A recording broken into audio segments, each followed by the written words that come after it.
The lights of New York shimmered like champagne bubbles against the midnight sky, restless, glittering, and cold. It was November 8th, 1965. A Monday that began like any other in a city that never remembered its mornings.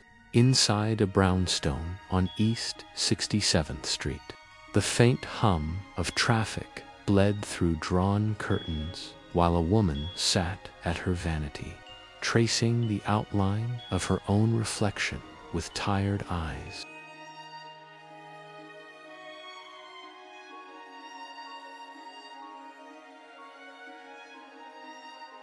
Dorothy Kilgallen had lived 1,000 lives within one.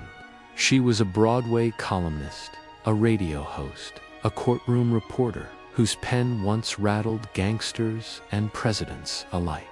But tonight, her apartment felt smaller, her fame heavier. The mirror showed the face that the public adored, elegant, controlled, perfectly composed, yet behind that poise, there was something almost tremulous, like a candle fighting to stay lit in a draft. She reached for a cigarette, the motion habitual, graceful, deliberate. The flame flickered as she lit it, revealing an open notebook filled with scrawled notes about the one story she could never stop chasing: the assassination of President John F. Kennedy. The ink on those pages carried more danger than most people would ever understand. Dorothy knew things, and more importantly, she knew who didn't want those things known. Outside, a light rain began to fall, tracing silver lines down the window pane. The city breathed in rhythm with the storm. Somewhere below, a car engine idled for too long, the sound swallowed by passing cabs. Dorothy paused, listening, her instincts, sharpened by decades of investigative work, never fully rested. The night before, she had appeared on her usual television panel, laughing easily, sparring with celebrities and politicians. The audience had seen a woman in command, witty and sharp as ever. None could have guessed that within hours she would be found lifeless in that same apartment. Her final notes missing, her last investigation silenced. But that moment was still hours away. For now, there was only the ticking of a clock and the faint hiss of rain. Dorothy leaned closer to her notebook, her handwriting tightening as though pressed by urgency. She had been warned more than once to drop the story, to stop asking about the men in Dallas and the shadowed links that ran through Washington. Yet curiosity was her oxygen. Every warning only pulled her deeper. A single lamp glowed on her desk, casting a circle of gold on the pages. Within that circle were fragments of conversations, coded initials, the name of a nightclub singer she had promised to meet, and a date circled twice. On November 9th, she was planning another exclusive, another revelation that could shatter reputations. She could feel the pieces aligning, a puzzle so vast it frightened her and thrilled her in equal measure. Across town, the bars were closing. Taxi horns echoed like faint alarms. Somewhere, someone was already watching her building, waiting for the lights to go out. Dorothy stubbed out her cigarette, placed the notebook inside a drawer, and whispered something to herself. A small line of determination, half prayer, half defiance. Then she stood, slipped off her robe, and crossed to the window. The city stretched beneath her, glittering and deceitful. She smiled faintly, as if acknowledging the danger. The truth was worth it. It always had been. What Dorothy did not know, what she could not know, was that by sunrise, her name would be spoken in whispers, and her death filed under a question mark that still lingers half a century later. The clock struck 2. Somewhere in the apartment, below, a door closed softly. The rain grew heavier, and in that quiet brownstone on East 67th Street, the story of Dorothy Kilgallen's final hours was about to begin. By the time dawn began to creep through the blinds, the city had already forgotten that one of its most fearless voices had gone silent. A housekeeper entered the brownstone at 8:30, her footsteps soft against the carpeted stairs. She called out once, expecting Dorothy's familiar reply from her bedroom. But there was only the low hum of a radio left on overnight. In the master bedroom, a lamp still glowed weakly. Dorothy lay propped against her pillows, as if she had drifted to sleep while reading. The newspaper was folded neatly beside her lipstick glass of wine still half full on the nightstand. To the untrained eye, it looked like a peaceful scene, almost rehearsed, as though the room itself wanted to convince anyone who entered that nothing tragic had happened. But the stillness was wrong. The air felt heavier than sleep. The housekeeper moved closer, whispered her employer's name, and touched her hand. It was cold. Within moments, the quiet apartment turned into a theater of panic. The police arrived shortly after 9. They moved carefully through the rooms, noting every detail, but even their expressions carried uncertainty. There were no signs of struggle, no forced entry, no cries reported by the neighbors. Yet the contradictions began almost immediately. In the bathroom, 2 empty bottles of different medications rested near the sink, their caps loosely replaced.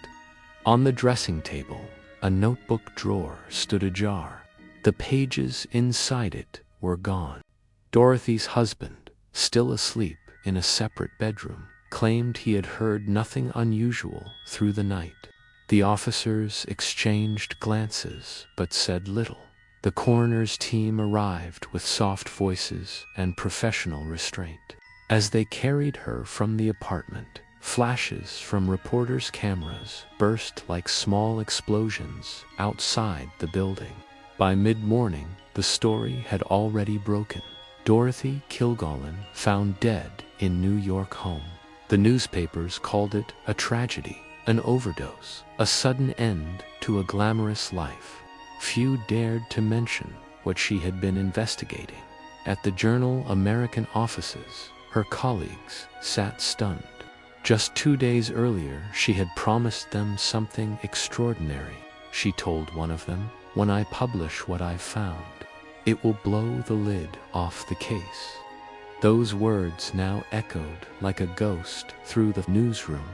Detectives collected the evidence with a quiet efficiency that seemed almost rehearsed. Her final notes on the Kennedy assassination were nowhere to be found.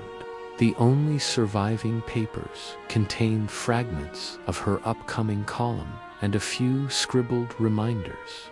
Nothing that hinted at the explosive information she had spoken about. Outside, the reporters who had once competed with her now scrambled for any detail they could print. But the truth remained inside the walls of that apartment, sealed beneath layers of polite official language. The preliminary report listed acute barbiturate and alcohol intoxication. The public moved on quickly, satisfied with the neatness of the explanation. Yet, in the small circle of journalists who truly knew her, disbelief spread like smoke. They remembered how disciplined she was, how careful with her work and her habits. She never took sleeping pills without precise measurement. She never left notes unattended, and she never, under any circumstance, abandoned a story she believed in. As evening fell again, the city lights flickered on one by one, erasing the traces of the day's unease. But inside smoky Manhattan bars, whispers began. Some said Dorothy had uncovered new names linked to Dallas. Others murmured that she had been warned to stay silent and ignored the warning. At the funeral, days later, the crowd overflowed into the street. Celebrities, judges, reporters, and politicians all stood together in uneasy silence. Cameras captured their faces, searching for guilt, for grief, for secrets none of them would speak aloud. Among them were men who had once been the subjects of her columns, their expressions unreadable. When the ceremony ended, a quiet wind swept through the cemetery, scattering a few pages of her final printed words across the grass. A photographer caught the image of the fallen pages glowing under a late afternoon sun. For many, it was poetic closure. For others, it was a warning that something deeper had been buried that day. In the weeks that followed, her empty chair on the television panel became a symbol of absence. The studio lights shone on, but the laughter never sounded the same. The audience sensed it too, a strange hollowness in the air. Somewhere behind that absence lingered a question that refused to fade. Who had taken her notes? And why had her death been written so neatly into the city's routine? In the days after her death, New York carried on as though nothing had happened. The theaters opened their doors, the clubs played their music, and the newspapers printed their daily distractions. Yet behind closed doors, the whispers grew sharper. Those who had worked closest to Dorothy began to notice small details that made no sense. Her private files from the journal American office were suddenly sealed. An editor who had promised to release her unfinished work claimed later that he had been instructed not to. No one could say who had given that instruction. When a reporter asked to see her notes on the Kennedy investigation, he was told that they were missing, possibly misplaced during the removal of her personal effects. It was a vague answer that satisfied no one. Her friend and fellow journalist, Florence Pritchett, had been one of the last people to speak with her. She recalled that Dorothy had seemed tired but excited. There was something in her tone that suggested she was close to something big, something she couldn't quite say aloud. Florence said that Dorothy had planned to meet a secret source the very next day, someone who could confirm a lead that had haunted her for months. That meeting would never happen. The police investigation moved quickly, almost too quickly. Within days, the conclusion was made public: accidental overdose combined with alcohol. The press repeated the line faithfully. Few questioned how a woman known for her discipline and control could have taken such a lethal mix. Fewer still asked why her death was handled by a police department that seemed reluctant to dig deeper. One detective, speaking anonymously years later, said that he remembered the scene vividly. He recalled the arrangement of objects in her bedroom, the untouched ashtray, the phone placed neatly on the table. He said it looked as though someone had staged a photograph of calm rather than captured reality. He also remembered that one of the drawers had been empty, its outline in the dust showing where a notebook had recently rested. When he asked his superior about it, he was told to stop asking questions that didn't concern him. Rumors began to drift through the city like smoke. Some said she had been silenced for knowing too much. Others believed she had been betrayed by someone close to her. A few suggested she had confided in the wrong person, someone who had passed her secrets to powerful ears. Whatever the truth, it was buried beneath layers of official denial and polite obituaries. Weeks later, the coroner's full report was released to the public. It listed the cause of death as acute combined drug and alcohol intoxication. It did not mention that the dosage in her system was inconsistent with her prescriptions, or that the position of her body suggested she had been moved. The details were sanitized, almost elegant in their vagueness. Her television colleagues continued their show, but none of them could shake the unease. One recalled that during their last broadcast, Dorothy had been unusually quiet during commercial breaks. She had smiled when the cameras rolled, but there was a flicker in her eyes, as though she had already sensed the danger closing in at her apartment. Her husband hired cleaners to remove her belongings within days. Neighbors recalled the sight of boxes carried down the steps late at night. No inventory was ever made public. The notebooks, letters, and drafts that had once filled her study were never seen again. By December, the headlines had moved on. A new scandal had captured the nation's attention. Dorothy Kilgallen's story had become just another closed file. But in small corners of the city, a few stubborn voices refused to let it go. Among them was a young journalist named Lee Israel, who, years later, would spend years reconstructing the timeline of Dorothy's final days. She interviewed old friends, studied forgotten documents, and uncovered fragments that hinted at something far more deliberate than an overdose. The further she dug, the more inconsistencies she found. Witness statements changed, police records contradicted one another, and several people connected to the case refused to speak entirely. One of them reportedly told her, "If you value your life, don't go down that road." Yet the road was already open. There was one last piece that puzzled everyone: the mysterious man Dorothy had been meeting in secret. Colleagues remembered her mentioning a source from Washington, someone with information about what had really happened in Dallas.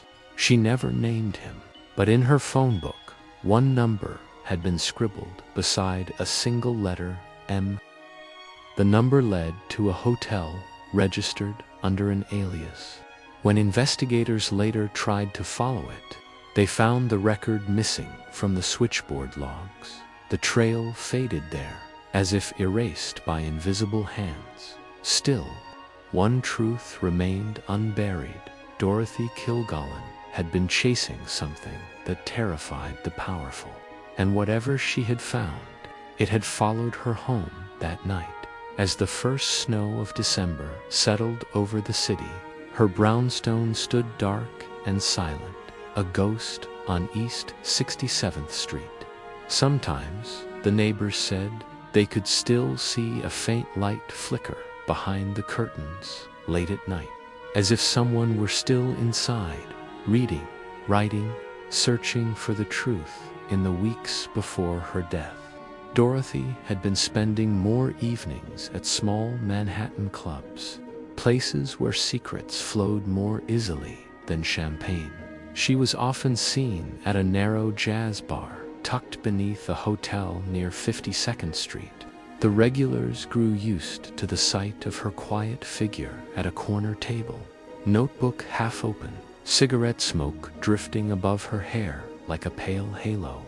Sometimes she came alone, sometimes with a singer named Ron Patiki, a man who called himself a friend but whose eyes lingered on her too long when she wasn't looking. Pataki had charm, the kind that turned suspicion into conversation. He spoke about Hollywood, politics, and the people who moved in the spaces between both. He had been close to more than one public scandal, always on the edge of a story, but never inside it. To those who watched them together, he seemed fascinated by Dorothy's intensity, her refusal to soften her words. Yet a few of her colleagues later said there was something about him that made them uneasy. He listened more than he spoke. One evening in late October, she arrived at the bar, wearing a gray coat and a look of determination. A man waited for her at the far end, hidden by the shadows near the stage. The singer finished her set, applause faded, and Dorothy took a seat across from him. No one heard their conversation, but the bartender remembered the man passing her a folded envelope before he left. She placed it carefully into her purse and finished her drink in silence. The next morning, she told a colleague she had finally confirmed something she had suspected for months. She said the story was bigger than anyone imagined, that it reached into places the public would never believe. When asked if she was afraid, she laughed softly and said, "The truth is always worth the risk." A week later, she began calling friends in Washington. She made inquiries about intelligence files, about private meetings that had taken place days before the assassination. One call in particular drew attention.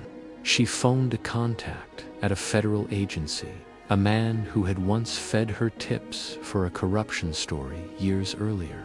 His name never appeared in any report, but phone company records confirmed that the call lasted nearly 20 minutes. Afterward, she wrote a single line in her notebook, "They're still watching." The days that followed were restless. She complained to friends that her phone sounded different, that sometimes she heard faint clicks when she lifted the receiver. She joked about it on air, calling it the ghost of Dallas. But those close to her said the laughter didn't reach her eyes. Late one evening, she met Pataki again, this time at a quiet restaurant on Madison Avenue. Witnesses recalled that they spoke in low voices for nearly 2 hours. When she left, she looked pale and distracted. The waiter who served them remembered seeing her write something on a napkin, fold it, and place it inside her handbag. That napkin was never found. After her death, Patiki told police that he had not seen her in days, that their friendship had been purely professional. No one challenged him. Yet, in his own writings, years later, small details slipped through a phrase she had used, a description of her final evening that only someone present could have known. Another figure soon entered the puzzle, a nightclub singer named Florence, known to share the same circles as Dorothy's political sources. She had performed at events attended by government officials and businessmen whose names had been whispered in the corridors of power. Dorothy had interviewed her once, privately, asking questions that seemed less about music and more about what she had overheard. After the interview, Florence confided to a friend that she felt watched for weeks. When investigators tried to reach her later, she was gone. She had moved out of state without leaving a forwarding address. Her apartment had been cleared out in a single night. Each of these fragments formed the shape of something larger, but it was impossible to see the full image. Dorothy's notes could have tied them together, but those pages were gone. A rumor began to surface that a copy of her manuscript existed, hidden with a trusted friend. The rumor persisted for years, yet no such document was ever found. Some claimed it had been delivered to a lawyer who vanished soon after. Others believed the notes had been quietly returned to government hands to ensure they never saw daylight. As 1966 began, her story slipped deeper into the fog of forgotten scandals. Yet the people who had known her best refused to accept the official ending. They knew her sense of purpose too well. She had once said that every secret has a heartbeat, and if you listen long enough, it tells you who killed it. That heartbeat still echoed in the silence left behind, faint but steady, waiting for someone brave enough to follow it. Weeks after the funeral, the city moved on, but whispers about her death refused to fade. in the smoke-filled rooms of New York's old press clubs, reporters argued about what really happened to the woman who had once been their fiercest voice. Some said she had known too much. Others said she had trusted the wrong people. A few believed it was neither, that she had simply been silenced by the weight of her own discoveries. One of her editors kept a small, locked drawer in his office.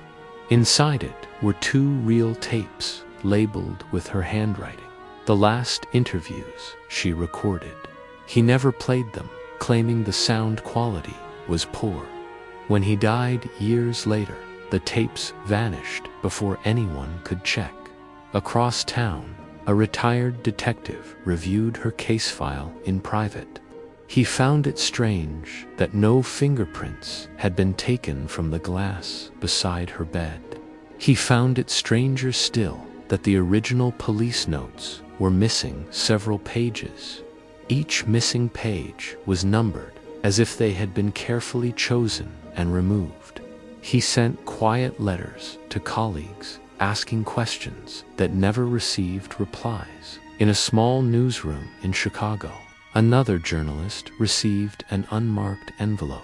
Inside was a single photograph of Dorothy sitting in that same Madison Avenue restaurant on the night before her death. Beside her was the reflection of a man's face in the window, blurred yet familiar. The journalist pinned it above his desk and began asking questions, but within months his column was discontinued. He left the country soon after. Time turned the facts into fragments, and the fragments into legends. Some swore they saw her notes change hands in Washington. Others said an entire chapter of her work had been rewritten before it ever reached print. Decades later, one researcher found a reference to a sealed document stored deep within a government archive labeled Confidential Correspondence, 1965. The file was requested for review, but disappeared before the process could begin. Those who still search for the truth say that somewhere in a forgotten safe or a private collection lies the last piece of Dorothy Kilgallen's investigation. Perhaps it's only a notebook, or perhaps it's a revelation that would redraw the history she tried to expose. The city she loved has changed, yet her shadow remains. Every year, a few curious souls visit the old townhouse, standing at the gate as if listening for a voice that once shook the walls of power. The curtains are different now, the light softer, but on certain nights, neighbors swear they hear the faint click of a typewriter from an empty room upstairs. If the truth she chased was buried, it was never dead. It breathes quietly beneath the noise of time, waiting for another journalist to hear it whisper again. Years passed, but her name refused to fade into the silence of old headlines. The people who had once whispered about her death began to grow older, their memories turning into half-truths and fragments of fear. Yet every so often, a new investigator would stumble upon her story, drawn by that same invisible thread that had pulled her toward danger in the late 1970s. A young journalist named Mark O'Reilly began digging through archives for a book about unsolved celebrity deaths. He found Dorothy's case file buried under unrelated paperwork, its edges yellowed and fragile. There were missing reports, altered statements, and photographs with faces carefully scratched out. Something about the inconsistency kept him awake for nights. The man, now retired, lived quietly near the Hudson River. He welcomed Mark inside, but refused to speak until the tape recorder was turned off. His eyes were tired, his hands trembled as he poured a drink. After a long silence, he said that the scene had never looked like an overdose. The positioning of her body, the untouched drink on the nightstand, the absence of any suicide note. He paused, then whispered that he had seen someone in the hallway that night. Someone he didn't recognize, but was told never to mention. Mark pressed for details, but the man only shook his head. The next day, he left town without notice. His home was later found empty, his belongings gone as if he had never lived there. Determined, Mark reached out to people from Dorothy's circle. Most refused to talk. One of her old producers agreed to meet him, but only in a public place. They met in a crowded diner on a rainy afternoon. The man looked around constantly, nervous even when no one was near. He said there had been notes, handwritten, kept in a small leather folder. Dorothy carried it everywhere. The folder vanished the night she died. The producer leaned in closer and added that she had told him a week before her death, "If anything happens to me, the folder will find its way to the truth." Mark searched for years, but never found it. What he did find were small hints, like footprints leading toward something hidden. A librarian showed him a checkout record for a book Dorothy had borrowed shortly before she died. A rare volume about political cover-ups. Inside, it was a pressed flower, brittle and faded. Written beside it, in faint pencil, were the words, "They think they've won." In the early 1980s, another figure entered the mystery, a woman named Ruth, who claimed to have been Dorothy's private secretary during her final months. She reached out to a television producer, offering to share what she knew. Before the meeting could happen, she fell ill and was hospitalized. She died within a week. Her apartment was emptied the same day. No relatives claimed her belongings, and the few letters she had written were destroyed by her landlord. Every time someone tried to reopen the case, a strange pattern followed: sudden illnesses, missing evidence, vanished witnesses. It became a ghost story whispered in the halls of newsrooms, the tale of a reporter who had come too close to something untouchable. When the team reviewed the footage later, the last frame showed something unexpected. In the mirror behind Claire, a reflection appeared of a woman standing by the doorway, her expression unreadable, her outline fading as the camera flickered. The crew insisted no one had been there that night. Claire wrote in her production diary that she understood why people had feared reopening the story.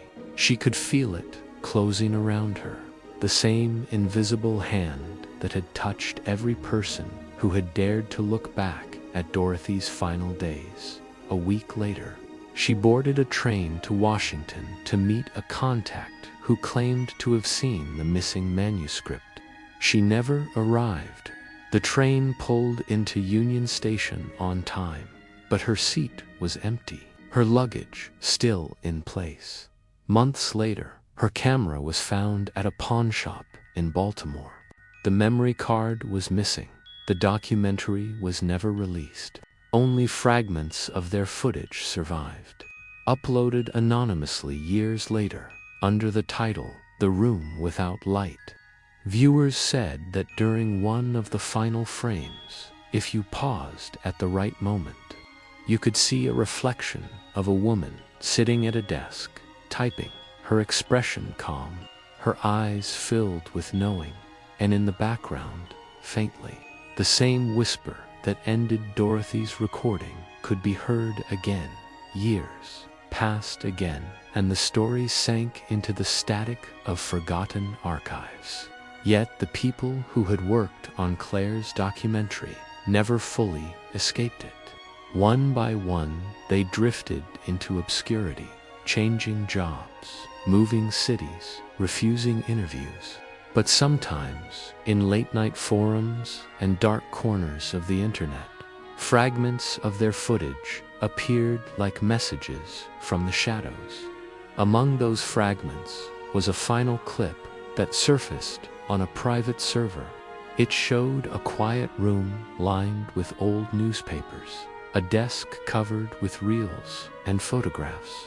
The camera panned slowly, landing on a sealed envelope that bore Dorothy's initials.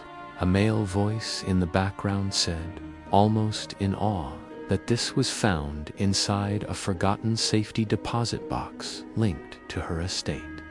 The envelope was opened on camera. Inside was a single typewritten page, water-stained but legible. It contained a list of names of powerful figures from politics, media, and law enforcement, all connected to the investigation she had been building before her death. At the bottom of the list was a final sentence, typed in uneven ink. They already know I will not make it to morning. The room fell silent after that. The cameraman whispered that they should stop recording. The footage ended abruptly with the sound of footsteps approaching. No one knows who uploaded that clip, but experts later confirmed that the typewriter font matched Dorothy's. The list of names vanished before any further analysis could be made. The server hosting the video was shut down within hours. Still, one piece of audio remained intact. In the background, barely audible, was the faint rhythm of a typewriter, slow, deliberate. It wasn't a mechanical loop. It carried the slight irregularity of a human hand.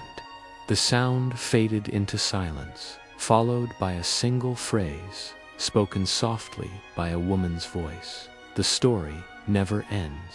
And perhaps that was the truth Dorothy Kilgallen left behind. The story did not end with her death, or with the missing manuscript, or the vanished witnesses.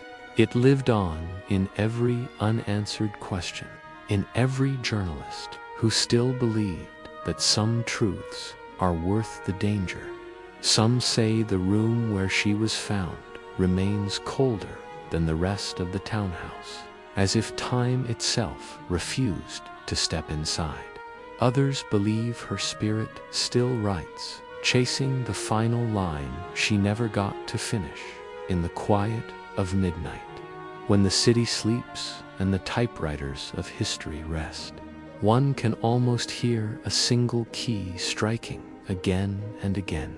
From somewhere deep in the dark, the woman who knew too much never truly left. She simply became part of the mystery she tried to reveal.